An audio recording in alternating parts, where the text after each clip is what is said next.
एक सकारात्मक विचार। चॅनेलला सबस्क्राइब आणि शेअर करा। विदर्भात गेल्या 3 दिवसापासून सतत पाऊस सुरू आहे।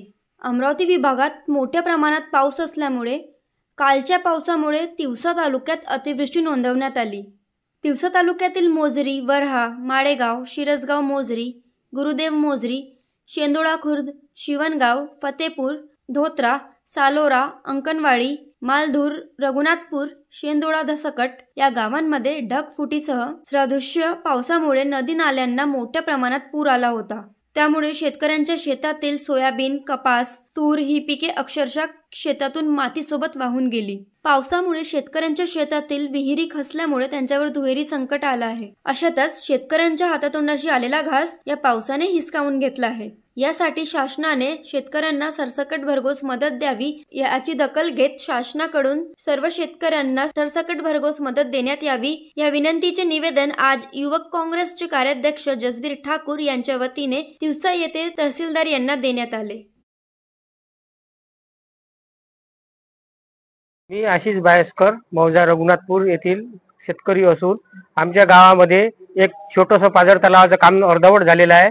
ते अर्धवट काम झाल्यामुळं नदी नाल्याचा प्रवाह बदलला आणि पूर्ण वावरातून शेतातून पाणी गेलेलं आहे आणि त्या ठेकेदारावर कारवाई काय करायचे ते करून तहसीलदारानं त्याकडे लक्ष घालून नाल्याचा प्रवाह पूर्ण बदलला आहे।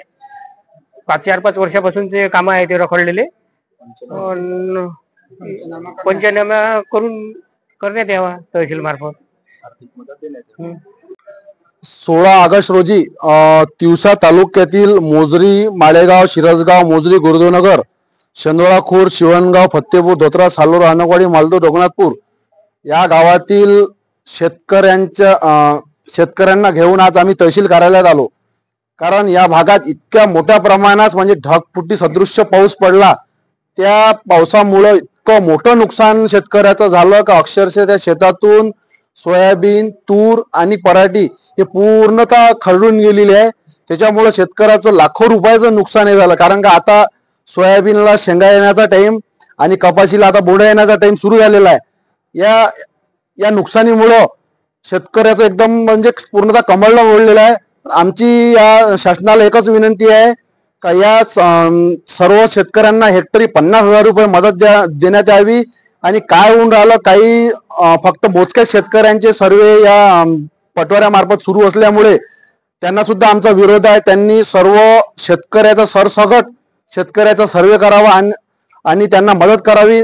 आणि हे जर या 1-2 दिवसात जर त्यांनी सर्वे पूर्णतः केला नाही, त्यांनी जर मोजून एका जागेवर बसून जर सर्वे केला तर याच्यानंतर मोठं आंदोलन आम्ही तिवसा तालुक्याच्या शेतकऱ्यांना घेऊन यावेळेस करणार आहे। फक्त आमची एकच मागणी आहे की शेतकऱ्यांना तातडीने हे मदत देण्यात यावी। शेतकऱ्याचा अंत सरकारने पाहू नये, बस एवढीच आमची मागणी आहे। ढगफुटीच्या याच्यात संबंधित सर्व तालुक्यातील विहिरीचे अतोनात नुकसान झालेले आहे। पूर्णतः विहिरी खचलेल्या आहेत। तर तहसीलदार साहेबांनी सर्व तलाट्यांना आदेश देऊन सर्वांचे पंचनामे करण्यात यावे ही नम्र